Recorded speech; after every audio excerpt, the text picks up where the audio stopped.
इस वक्त की सबसे बड़ी खबर सामने आ रही। टेक्सास में नए H-1B वीजा पर रोक। वित्त वर्ष 2024 में H-1B वीजा पाने वाले में 71% भारतीय नागरिक थे, लेकिन 2025 में इस ट्रेंड में बड़ा बदलाव देखने को मिला है। टेक्सास के गवर्नर ग्रेग एवार्ट ने राज्य की सभी सरकारी एजेंसियों और सरकारी विश्वविद्यालयों में नए H-1B वीजा आवेदनों पर तत्काल रोक लगाने का आदेश जारी किया है। गवर्नर एवार्ड का कहना है कि H-1B वीजा प्रोग्राम का दुरुपयोग किया जा रहा है, जिसमें कई मामलों में अमेरिकी कर्मचारियों को हटाकर कम वेतन पर विदेशी कर्मचारियों को नियुक्त किया गया है। उन्होंने साफ कहा है कि अमेरिकी नौकरियों पर पहला अधिकार अमेरिका का, खासकर टेक्सास के लोगों का होना चाहिए। यह रोक 31 मई 2027 तक लागू रहेगी। आदेश के तहत गवर्नर द्वारा नियुक्त प्रमुखों वाली सभी राज्य एजेंसियां और सरकारी उच्च शिक्षा संस्थान टेक्सास वर्कफोर्स कमीशन की लिखित अनुमति के बिना कोई नया H-1B आवेदन नहीं कर सकेंगे। गौरतलब है कि टेक्सास के कई सरकारी विश्वविद्यालयों, मेडिकल कॉलेज और स्कूल जिलों में प्रोफेसर, रिसर्चर, डॉक्टर और शिक्षकों की भर्ती के लिए H-1B वीजा एक अहम जरिया रहा है।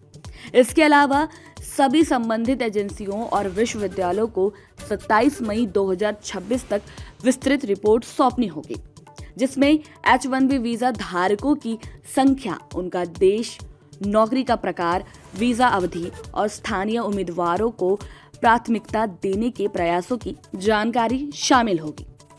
इस वक्त की सबसे बड़ी खबर सामने आ रही। टेक्सास में नए H-1B वीजा पर रोक।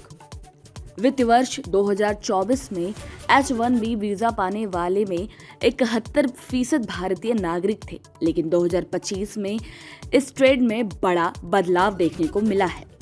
टेक्सास के गवर्नर ग्रेग एवार्ट ने राज्य की सभी सरकारी एजेंसियों और सरकारी विश्वविद्यालयों में नए H-1B वीजा आवेदनों पर तत्काल रोक लगाने का आदेश जारी किया है। गवर्नर एवार्ड का कहना है कि H-1B वीजा प्रोग्राम का दुरुपयोग किया जा रहा है, जिसमें कई मामलों में अमेरिकी कर्मचारियों को हटाकर कम वेतन पर विदेशी कर्मचारियों को नियुक्त किया गया है। उन्होंने साफ कहा है कि अमेरिकी नौकरियों पर पहला अधिकार अमेरिका का, खासकर टेक्सास के लोगों का होना चाहिए। यह रोक 31 मई 2027 तक लागू रहेगी।